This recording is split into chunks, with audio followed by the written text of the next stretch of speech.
ফের উত্তপ্ত হলো ভারত ও বাংলাদেশ সীমান্ত। কেন উত্তপ্ত হলো?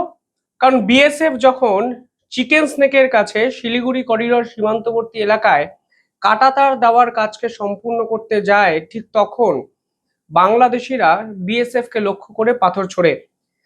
আমি এখনো ঠিক বুঝতে পারছি না যে ভারতের জমি ভারত কাঁটাতার দেবে কিংবা পাঁচিল তুলবে, সেটা তো ভারতের নিজস্ব সিদ্ধান্ত।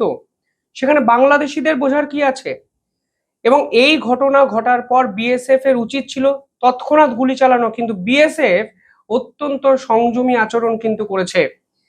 আমাদের জায়গাতে আমরা কাঁটাতার দেব নাকি সেটা আমাদের সিদ্ধান্ত, এটা জানার পরও বাংলাদেশিরা দিনের পর দিন সীমান্তে যে ধরনের আচরণ করছে তা কিন্তু এক কথায় মেনে নেওয়া যায় না। বাংলাদেশিরা সত্যি কি জানে না যে তাদের সেনাবাহিনীর স্ট্রেংথ কতটা? তারা কি সত্যিই জানে না যে বিএসএফ যদি অ্যাগ্রেসিভ কোনো স্টেপ নিতে শুরু করে তাহলে এই বাংলাদেশের মতো ছোট্ট একটি রাষ্ট্র কার্যত উড়ে যেতে পারে?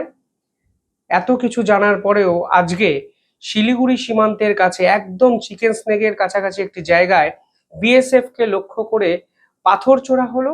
সে খবর আজকে সামনে এসে আপনারা দেখতে পাচ্ছেন স্ক্রিনে। শুধু পাথর ছোড়া নয়, একাধিক ধারালো অস্ত্র, লাঠি, বল্লম সমস্ত কিছু নিয়ে বাংলাদেশিরা এই সীমান্তবর্তী অঞ্চলে জড়ো হয়। এবং এখানেই আজকে সব থেকে গুরুত্বপূর্ণ যে প্রশ্নটি উঠে যায় তা হলো যে বিজেপি যদি এদেরকে প্রশ্রয় না দিত, বাংলাদেশের পক্ষ থেকে যদি এদেরকে না উস্কানো হতো, তাহলে এরা কি এই সাহস পেত? এক কথায় উত্তর হলো না।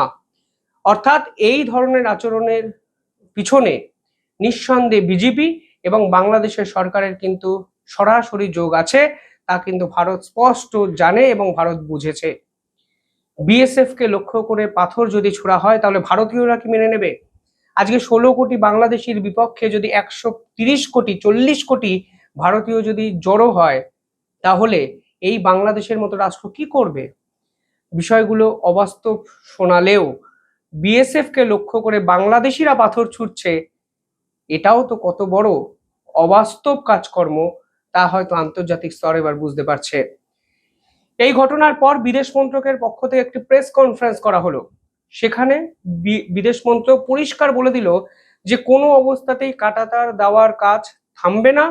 উল্টে সরাসরি তারা বলল যে বাংলাদেশের হাতে অফিসিয়ালি 2660 জনের কাছাকাছি 2680 জনের কাছাকাছি বাংলাদেশিদের ফাইল তুলে দেওয়া হয়েছে।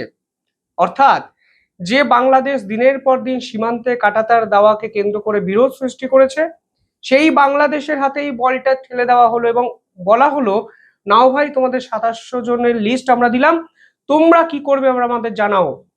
কিন্তু এই প্রসেসে যদি দীর্ঘমেয়াদী কোনো রফা সূত্র বের করার তোমরা চেষ্টা করো, তাহলে ভারতের পক্ষ থেকে সোজা এদেরকে ধরে তোমাদের দেশে পুশিং করে দেওয়া হবে। আমাকে অনেকেই জিজ্ঞাসা করেন যে আপনারা কিভাবে স্টক মার্কেটে ইনভেস্ট করবেন, এবং আজকে এর জন্য আমি আপনাদের একটি অ্যাপের সঙ্গে পরিচয় করাবো যার নাম মার্কেট উলফ। এই মার্কেট উলফ হলো একটি সেবি রেজিস্টার্ড অ্যাপ, এবং এখানে মাত্র 99 টাকা লাইফ টাইম ফি দিয়ে আপনারা ট্রেডিং জার্নি আপনাদের শুরু করতে পারেন। এবার আপনাদের দেখাবো এই অ্যাপকে ঠিক কিভাবে ব্যবহার করা যায়। দেখুন, প্রথমে আমি এই অ্যাপকে ওপেন করলাম, পরবর্তীকালে পিন নাম্বার দিয়ে লগ ইন করলাম, এবং এই মার্কেটুলস অ্যাপে এবার একটি ফিচার্স দেখা গেল যার নাম ফলো ট্রেন্ড। এবার এই ফিচার্স আমাদের রিয়েল টাইম মার্কেটের ডাটা দেয়, যেগুলো খুব প্রফিটেবল। পরবর্তীকালে এই ফলো ট্রেন্ড অপশনকে ক্লিক করে আমি এখানে ইনস্ট্রুমেন্ট চার্ট এবং ট্রেড ডিটেলস দেখে এই পুরো বিষয়টির ট্রেড স্টার্ট করে দিলাম ইনস্ট্যান্টলি। পরবর্তীকালে এখান থেকে মনিটর করলাম, এবং এইখানে লাইভ ট্রেডের যাবতীয় আপডেট কিন্তু দেখা যেতে পারে। ফলে আপনারা খুব অল্প অ্যামাউন্ট দিয়ে এইভাবেই মার্কেট উলফ কাজে লাগিয়ে আপনারা ট্রেডিং জার্নি কিন্তু শুরু করতে পারেন। এই অ্যাপে আরো একটি অপশন আছে যার নাম স্টপ লস ফিচার্স, যা আপনার ক্ষতি আটকাতে পারে। দেখুন, এখানে আমার লাইভ ট্রেডে যদি আমি দেখি, দেখা যাবে এইখানে স্টপ ট্রেড অপশন, এবং স্টপ ট্রেড ক্লিক করার পর আমি 1476 টাকার বুকিং 3টে ট্যাপসে কিন্তু বুক করতে পেরেছি। মার্কেট উলফ অ্যাপ আমাদের ফ্রিতে রেকমেন্ডেশনও প্রোভাইড করে। সেই রেকমেন্ডেশনগুলো ফলো করে আপনারা কিন্তু শেষ 3 মাসে গুড প্রফিট আমরা রোজগার করেছি তার একটা ধারণা পেতে পারেন। দেখুন, প্রথম মাসে ইউজার 57,170 টাকার প্রফিট, সেকেন্ড মাসে 70,468 টাকার প্রফিট এবং 3 নম্বর মাসে এখানে 59,696 টাকার প্রফিট কিন্তু বুক করা হয়েছে। সব থেকে ভালো পার্ট হলো মার্কেটুলস অ্যাপ কোনো ধরনের কমিশন কিন্তু চার্জ করে না এবং সমস্ত প্রফিটই আপনার অ্যাকাউন্টে সরাসরি ঢুকে যাবে। মার্কেটুলস অ্যাপ বর্তমানে ভারতবর্ষে অত্যন্ত দ্রুত গতিতে বিস্তার লাভ করছে এবং এটি অত্যন্ত সিম্পল এবং সিকিওর ব্যবহার করার জন্য। তাহলে আর ওয়েট করছেন কেন? আমার এই ভিডিও ডেসক্রিপশনে এই অ্যাপের লিঙ্ক আছে, পিন কমেন্টেও এই অ্যাপের আমি লিঙ্ক দিয়েছি, ডাউনলোড করুন এবং ট্রেডিং জার্নি শুরু করুন। সেখানে পরিষ্কার বলা হয়েছে যে ভারত নাগরিকত্ব যাচাইয়ের উদ্দেশ্যে 2,680 জনেরও বেশি মানুষের নাম বাংলাদেশি কর্তৃপক্ষের হাতে হস্তান্তর করেছে। একবার এই নাগরিকত্ব যাচাই করার প্রক্রিয়া সম্পূর্ণ হলে এই ব্যক্তিদের বাংলাদেশে পাঠানোর ব্যবস্থা করা হবে। পাশাপাশি বিদেশ মন্ত্রক অফিসিয়ালি যেটা বলছে তা হলো ভারতে বসবাসকারী সকল অবৈধ নাগরিকের বিপক্ষে আইন অনুযায়ী ব্যবস্থা নেওয়া হবে এবং একই সঙ্গে বাংলাদেশিদের এই পুরো বিষয়টি কোনোভাবে আর সহ্য করা হবে না, তা বিদেশ মন্ত্রকের পক্ষ থেকে পরিষ্কার জানানো হয়েছে। এবং আরো একটা ইম্পর্টেন্ট বিষয়, বিদেশ মন্ত্রক এখানে অফিসিয়ালি বলেছে যে ভারত ও বাংলাদেশ এক্ষেত্রে একই সঙ্গে নাগরিকত্ব যাচাই করবে। এবার একই সঙ্গে নাগরিকত্ব যাচাইয়ের বিষয়টি কি? এই পুরো বিষয়টি যদি বুঝতে হয় আপনাদের হাকিমপুর সীমান্তে আসতে হবে। শেষ 2-3 দিন ধরে আপনারা দেখেছেন ধারাবাহিকভাবে হাকিমপুর সীমান্তে পশ্চিমবঙ্গ এবং ভারতের বিস্তীর্ণ জায়গায় ছড়িয়ে ছিটিয়ে থাকা অবৈধ বাংলাদেশিরা এসে জড়ো হচ্ছে। তারা প্রকাশ্যে বলছে যে তারা কেউ দালালকে 10,000 টাকা দিয়েছে, কেউ 7,000 টাকা দিয়েছে, কেউ 8,000 টাকা দিয়েছে এবং সেভাবে তারা ভারতবর্ষে ঢুকেছে। এই ভারতবর্ষে ঢুকে তারা বিভিন্ন জায়গায় ছড়িয়ে ছিটিয়ে পড়েছে, ফলে এদেরকে খুব সহজে ডিটেক্ট করা যায়নি। আর পশ্চিমবঙ্গে বাংলাদেশিদের তো মানে অগাধ যাতায়াত, তৃণমূল নেতাদের সৌজন্যে তাদের Aadhaar card, voter card, PAN card, এমনকি কোভিড ভ্যাকসিনেশন সার্টিফিকেটও জোগাড় করা হয়ে গেছে। ফলে খুব সহজেই কে বাংলাদেশি এবং কে পশ্চিমবঙ্গের বাসিন্দা সে বিষয়ে কিন্তু কনফিউশন তৈরি হয়েছিল তৃণমূল কংগ্রেসের জমানায়।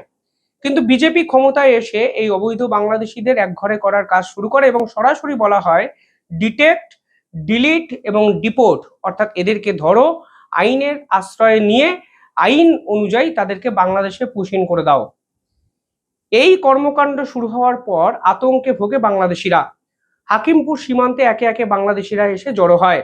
এবার আজকে ভারত সরকারের পক্ষ থেকে বলা হয়েছে দ্বিপাক্ষিক সিদ্ধান্ত নেওয়া হবে। এর অর্থ হলো বিএসএফ এর পক্ষ থেকে বলা হয়েছে যে যারা বাংলাদেশে ফিরে যেতে চাইছে তাদের সঙ্গে বিজেপির যোগাযোগ করিয়ে দেওয়া হবে। প্রাথমিকভাবে আমরা এই অবৈধ বাংলাদেশিদের আইডেন্টিটি ভেরিফিকেশন করব এবং ভেরিফিকেশন করার পর এদের তথ্য বিজেপির হাতে তুলে দেব।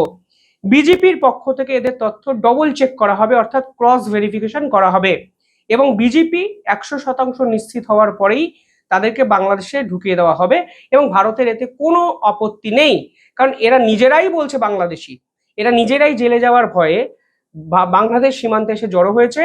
ভারত সরকারের পক্ষ থেকে কাউকে খুঁজে আনতেই হয়নি হাকিমপুর সীমান্তে, তার আগেই এরা বিভিন্ন জায়গায় দালাল মারফত এসেছি সারেন্ডার করে দিয়ে বিজেপির কাছে নিজেদেরকে আত্মসমর্পণ করার জন্য রাজি। ফলে আজকে বিদেশ মন্ত্রকের পক্ষ থেকে ঠিক একথাই বলে দেওয়া হয়েছে যে আজকে বাংলাদেশের হাতে বাংলাদেশিদের তুলে দেওয়া হবে আইন অনুযায়ী এবং এক্ষেত্রে 2,680 জনের একটি প্রকাণ্ড লিস্ট ইতিমধ্যেই তুলে দেওয়া হয়েছে। পাশাপাশি আজকে সীমান্তে যে হোল্ডিং সেন্টার তৈরি হয়েছে সেখানে প্রায় 550 জন অবৈধ সন্দেহজনক বাংলাদেশিদের জায়গা হয়েছে এবং থার্সডে অর্থাৎ বৃহস্পতিবার এই পুরো বিষয়টি আরো অতিরিক্ত আকর্ষণের কেন্দ্রবিন্দুতে পৌঁছায়, কারণ গোটা বাংলা থেকে প্রায় 250 জন আনডকুমেন্টেড বাংলাদেশিকে এই হোল্ডিং সেন্টারে পাঠানো হয়েছে। এদের কাছে 1 মাস সময় আছে, এদেরকে নিজেদেরকে প্রমাণ করতে হবে যে এরা ভারতীয়। সমস্ত তথ্য ডকুমেন্ট যদি সঠিক বেরোয় তাহলে নিজেদের জায়গায় ফিরিয়ে দেওয়া হবে, না হলে ঘরের ছেলে ঘরে ফিরে যাওয়ার মতো এদেরকে বাংলাদেশে ফেরানোর প্রস্তুতি ভারতের পক্ষ থেকে অফিসিয়ালি নেওয়া হয়েছে। ভারতীয়রাও কিন্তু এই পুরো বিষয়টাই এগিয়ে আসছে। কালকে কোচবিহার জেলার মাথাভাঙায় 1 নম্বর ব্লক, সেখানে এক নজিরবিহীন ঘটনা সামনে এসছে। সেখানে সাতগ্রাম অঞ্চলের বাসিন্দারা নিজেদের জমি বিএসএফ এর হাতে হস্তান্তর করছে এবং তারা বলছে যে দিনের পর দিন এই অঞ্চলে কাঁটাতার ছিল না, এর ফলে বাংলাদেশিরা ভারতবর্ষে ঢুকে বিভিন্ন অবৈধ কাজকর্মে লিপ্ত হয়েছিল। এমনকি এটাও বলছে যে তারা গরু পাচার করেছে, তারা ভারতীয় সম্পদকে চুরি করেছে।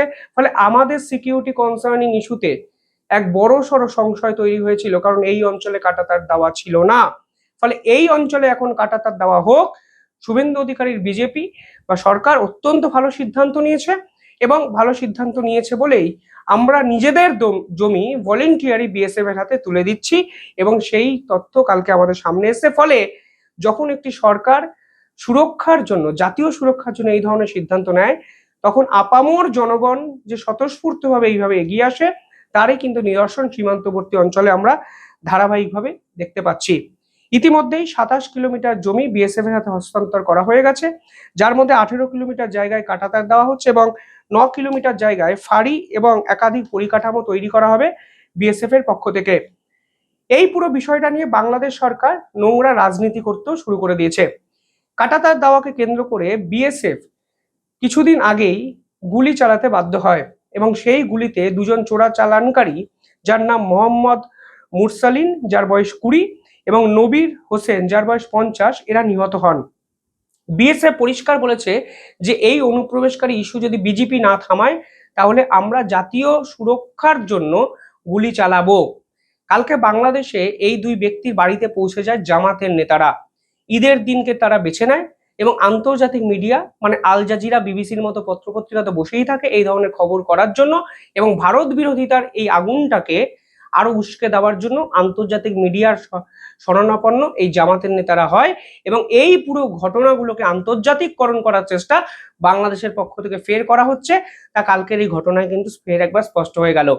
অর্থাৎ একদিকে সীমান্তে কাঁটাতার দেওয়াকে কেন্দ্র করে ভারতের বিদেশ মন্ত্রক স্পষ্ট বুঝিয়ে দিয়েছে কোনো হুঁশিয়ারি, কোনো বাধার কাছে ভারত মাথা নত করবে না, এবং অন্যদিকে যে কাঁটাতার দেওয়াকে কেন্দ্র করে বাংলাদেশিরা বিএসএফ এর বিপক্ষে পাথর ছুটছে তারও পাল্টা কিন্তু আজকে ভারতের পক্ষ থেকে দেওয়া হয়েছে অফিসিয়ালি প্রেস কনফারেন্স করে এবং 2680 জনের অফিসিয়াল ডাটা বাংলাদেশের হাতে তুলে দিয়ে মাস্টার স্ট্রোকটি ভারত করেছে এবং বোঝানোর চেষ্টা করেছে, দেখো ভাই তোমরা আমাদের গায়ে পাথর ছুটতে পারো, আমরা তোমাদের ডকুমেন্টস দিলাম, এবার তোমরা যদি এটাকে অ্যাকসেপ্ট না করো তোমাদের বিপক্ষে আন্তর্জাতিক স্তরে অ্যাকশন নিতেও ভারত কিন্তু পিছু পা হবে না। অর্থাৎ বাংলাদেশের কাছে কিন্তু আর কোনো অপশনই থাকলো না, কারণ ভারতের বিদেশ মন্ত্রক অফিসিয়ালি পুরো বিষয়টা টেক ওভার করলো এবং বাংলাদেশকে অফিসিয়ালি এই বিষয়ে কিন্তু জানানো হলো। শেষ করার আগে মনে রাখবেন মার্কেট উলফ অ্যাপ ব্যবহার করা অত্যন্ত সহজ ও সিকিউর। iOS এবং অ্যান্ড্রয়েড দুটো ভার্সনে এই অ্যাপটি কিন্তু ব্যবহার করতে পারেন। 2 মিলিয়ন মানুষ এই অ্যাপটিকে এখন ব্যবহার করেন। তাহলে আর দেরি কেন, আমার ভিডিওর কমেন্টে এবং ডেসক্রিপশনে অ্যাপের লিঙ্ক আছে, ডাউনলোড করুন এবং ট্রেডিং জার্নি শুরু করুন। দেখতে থাকুন দ্য ইন্ডিপেন্ডেন্ট বেঙ্গল। ধন্যবাদ।